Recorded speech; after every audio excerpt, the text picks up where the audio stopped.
Hi everyone, welcome back to my YouTube channel. This is Teacher Ryan, and I'm so excited to share with you another lesson that will be helpful in your online classes, especially in first year college. So, I am one of those teachers who is assigned to teach understanding the self. Alright, so for this lesson, we will be talking about the material self. Before anything else, if you are new here in my channel, don't forget to click and subscribe and hit the notification down for more updates about my video. So at the end of this video or this lesson, you'll be able to explain the association of self and possession. Number two, identify the role of consumer culture to self and identity. And lastly, you'll be able to appraise oneself based on the description of material self. So there are a lot of things that we can actually identify about material self. One common perception that we can imagine is being materialistic. Is it true that being materialistic is something like a negative impression that we give to other people? Or is it something we have to identify first, the factors why certain people become materialistic? So if you're ready to learn, sit back and relax. So let's get started. So we are living in world of sale and shopping spree, and we are given a wide array of products to purchase, from simple set of spoon and fork to owning restaurant. Almost everywhere, including the digital space, we can find promotions of product purchase. And product advertisements are suggestive of making us feel better or look good. Especially in this pandemic season, we have encountered distance socially, and we're not allowed to have physical contacts. So with the use of the digital communication, we can actually do an access to order our products, even our food. So it's such as products in Shopee and Lazada, or even food. No, we can actually order through Food Panda or Uber. So that would actually give a easy access for us. All right, next. Part of our wants to have products, what makes us want to have those products, are connected with who we are.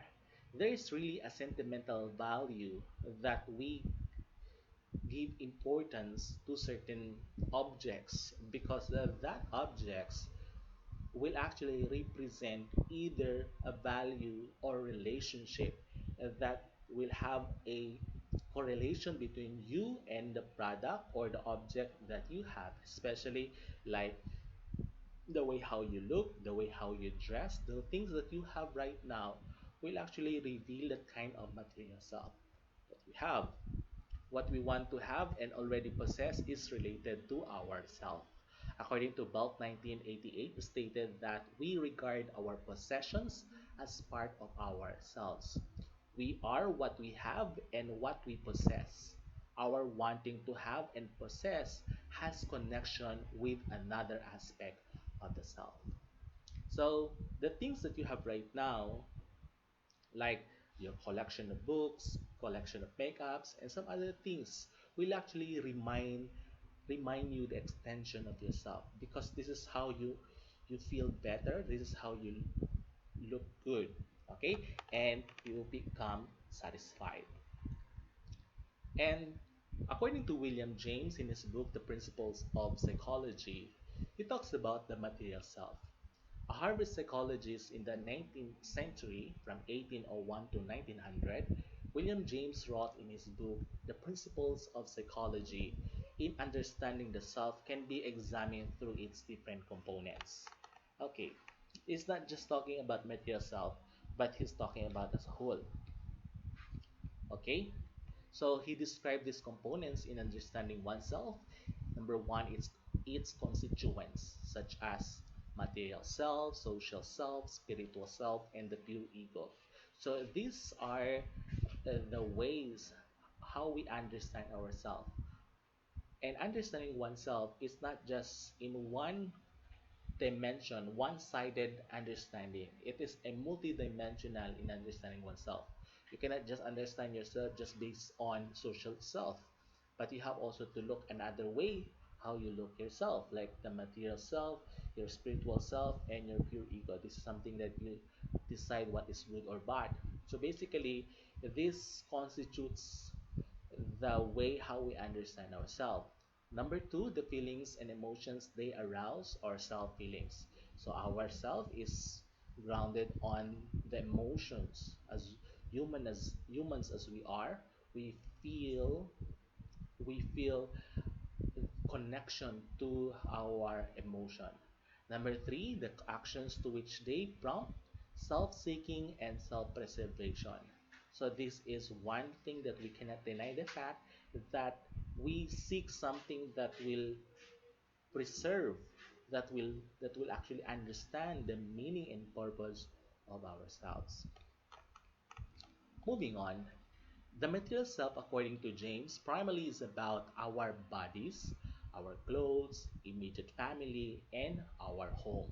So these are the components of the material self. So you cannot just say that material self is based on your body, the needs of your body, but also the things that you wear, your clothes that will remind you about your material self, and especially also to the people that you're close to and where you belong, your home.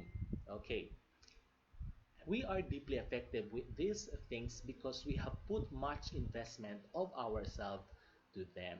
So where we spend our energy, our dedication, our stories, our way how we connect with them will actually contain our material self. So this is an illustration of a bird's eye view how we look at material self. So the innermost, as you can see there on the illustration, is the body. Next to it is our clothes, the way we what we wear will actually reveal the kind of expression. Next is the immediate family, our family members, our relatives that are close to us, and the home, the one that is where the family lives. All right. Okay. So let's talk about the material self, the body. So here, as you can see, the innermost part of our material self is our body. Intentionally, we are investing to our body. We are directly attached to its commodity that we cannot live without. We strive hard to make sure that this body functions well and good. So in other words, that this body, our physical body, needs something. And this something refers to the nutrients, okay, the food and the water, the nutrients and the minerals that our body needs. And there are also things like what our body needs, like um, self-esteem, like how we apply makeups, how we apply powder or some skincare. So those are part of our material self, the body. However, um, in case that our body is sick or even our body is having ailment or disorder, so we can actually look for ways how to make to look for remedy, right?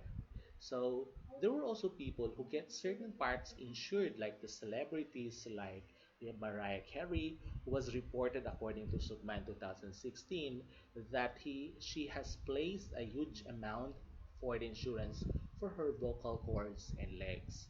So see, there is a tendency of human nature that we seek for how we appear to the public, how we make ourselves comfortable and even happy. All right. So just like Mariah Carey, she had the decision to really make herself beautiful by having the she underwent surgery, like her vocal cords to make her voice even dynamic and even appealing to the public. The next material self that we have is our clothes. So, influenced by the philosophy of dress by Hermann Lotze, James believed that clothing is an essential part of the material self.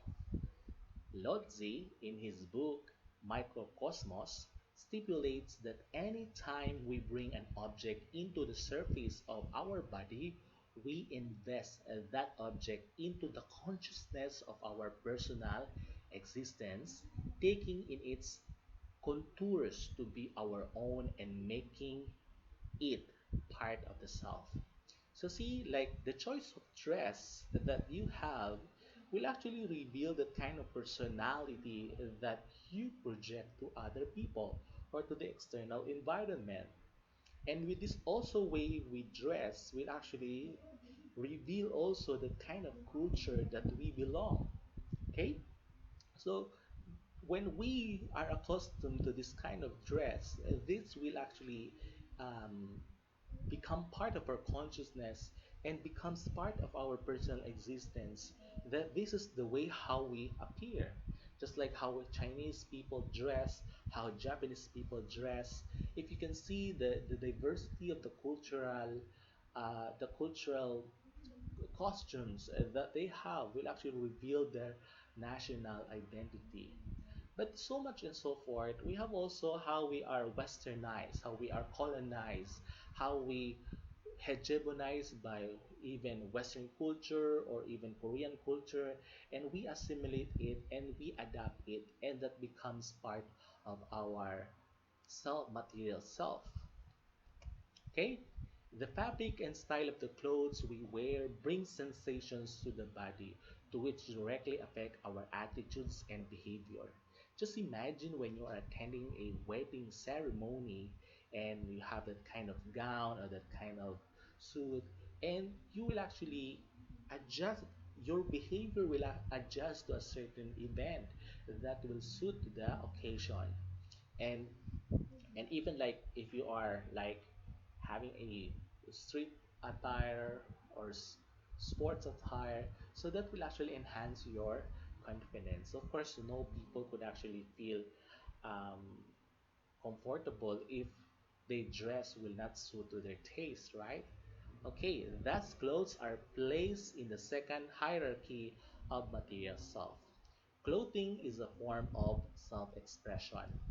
There are also times that, for example, we have drag queens, right? If you can see that they have a heavy makeup and they have this exaggeration of like how they dress, but we cannot really judge them or criticize them because the way how they appear, how they dress is actually a kind of self-expression, is an art, and it does not really define of the real identity that they have inside, but it is just a manifestation of their identity. What's really what they want and what they really want to do in their lives, right? To make themselves comfortable and happy. We choose and wear clothes that are reflection of our self, according to Watson 2014. The third one is what we call the immediate family. So the material self has the components of immediate family. Our parents, our siblings hold another great important part of ourselves. What they do or become affects us. When one immediate family member dies, part of ourselves dies too. When their lives are in success, we feel their victories as if we are the one holding the trophy. In failures, we put to shame or guilt. So see, one cannot live without the other. There's really a reason behind why we are doing certain things in our family. When we see that our family member is happy, we also become happy. When there's a problem in the family, we are affected. There's something like an emotion attachment that we bring to our family. So when family uh, prays together, stays together. So this is like you are parang the way how they feel that becomes part of you. Okay? And when they are in the disadvantaged situation, there's an urgent to help like voluntary instinct of saving one's self from danger. We place huge investment to our immediate family when we see them as the nearest replica of ourselves, especially if our brothers or sisters have a financial problem and the family members will have meeting and will talk about and how they could actually help one another and they will actually solve and by helping one another. Okay, that is one thing our mother, our father, or our parents as a whole that will teach us by helping in unity in the family. Okay, lastly, we have the material self, the home. Home is where our heart is. Our home is the little heaven on earth. This is something like where our heart is, there is our home. It is the nearest nest of our selfhood. Our experiences inside the home were recorded and marked on the particular parts of and things in our home. If only walls can speak.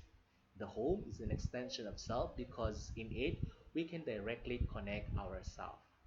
So basically, this home will actually reflect the selfhood that we had, especially how the memories that you spent together with your lolo or your lola, your grandparents, that will actually contributed a great impact to you, especially if you grow up in that home.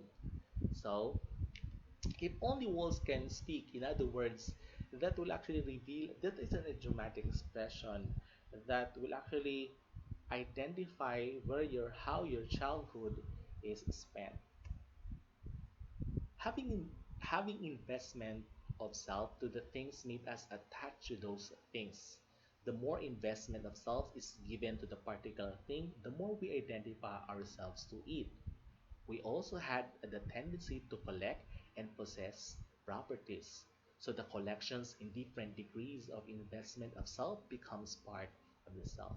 So this is what I've been saying that the things that you have right now, your phone, your shoes, your your clothes, your collections, your family, there is really a connection or an extension of yourself to them because this influences the way how you project yourself to others, to your family, and to yourselves. Especially if someone gave you an object like a gift or handkerchief, it is not about the object, but it reminds you the relationship that the person wants to establish. A man's self is the sum total of all what he can call his. So here, every one of us can have the tendency when we have this possession, we can call it ours, right? Like our family, the things that we have right now, the clothes that we wear, and even the place, the home where we are, right? So we are what we have.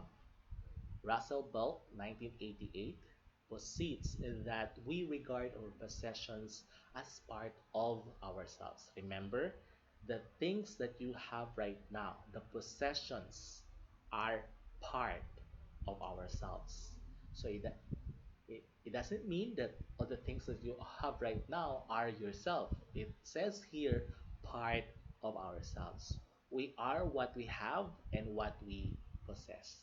It is just we are what. It is not saying that we are based on what we have or what we possess. It is just by saying we are. When you talk about what we have and what we possess, this will only give a description of who we are, not basically that the concluding way how you look at yourself, but this is just part. It is just what we have and what we possess.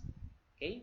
So the identification of the self to the things started in our infancy stage when we make a distinction from the self and the environment and others who may desire our possessions. So here, how we started the material self will actually be rooted during infancy stage. You know exactly when you look at the baby, when the baby knows who his mother is or who his father is not. So the child can actually identify the familiarity, the possessions that the baby uh, imagines or identifies, analyzes. If the baby is brought to a stranger, so the tendency the baby will cry out. So the baby himself or herself will actually has already started the material self. Okay? As we grow older, putting importance to material possession decreases. So there is a tendency that when we grow older, the things that we have right now will actually the value decreases. However, there's also a point that the material possessions gain higher value in our lifetime if we use material possession to find happiness, associate things to significant events, accomplishments, and people in our, our lives. What does it mean? Here, it says that we grow older and putting importance on material possessions decreases because the material possessions will not just be based on the objects, the things that they have, but they see the connection, they see the relationship with the family, right? So they will not just focus it. But there are also people will have there's still a value when the things that they have right now, their car, their house, the things that they have right now, the money on the bank. So this will actually provide value that will serve as their happiness and the things that they have right now. Okay, so there's also a point that material possession decreases, but there's also a point that it maintains. Okay, there are even times when material possessions of a person that is closely identified to the person gains acknowledgement with high regard even if person already passed away. So especially if one of the family members already died, and of course every time when we look at an object that reminds you of someone else, so that actually brought sadness in your heart. So what do you usually do? For example, the chair in the dining room by which a person is always seated, the chair will be the constant reminder of the person seated there. A loved one kept the vehicle of the person which some of the bereaved family members have difficulty to sell or let go of it because the vehicle is very much identified with the owner who passed away. Even in the absence of someone in the family, the object, the material, the things that the person used to have will have the reminder, will contribute a reminder that his memory is still present. It is as if he were there by looking at that object. That object is a reminder of the identity of the person. Okay, so usually, sometimes there are people when one of the family members died, they would actually rearrange the setup of the dining or even the house so that that will not actually let them remind or remember the person who already died. This the favorite pet or book that the person or owner places a high value. These favorite things are symbol of the owner or the relationship with him or her. That's one thing that I am saying, that there's a relationship, on that object alone. So the possessions that we dearly have told something about who we are, our self-concept, our past, and even our future. Okay, so the question a while ago, is it something wrong that being materialistic is bad or negative impressions? It depends on the situation. If you know exactly what you mean by being materialistic, is it based on what his body wants or what dress that she has or the connection of her family and home?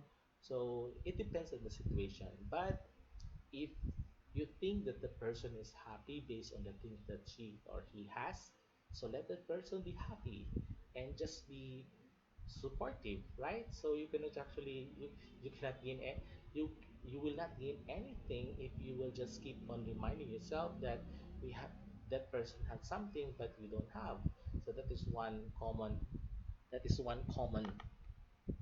expression of Filipinos that sana all, right? That's a kind of envy or even jealous that is already part of the system, culture system of the Filipino. So, so this ends our topic for the material self. I hope to see you again for my next lesson. This is Teacher Ryan, and God bless everyone. Bye bye. See you.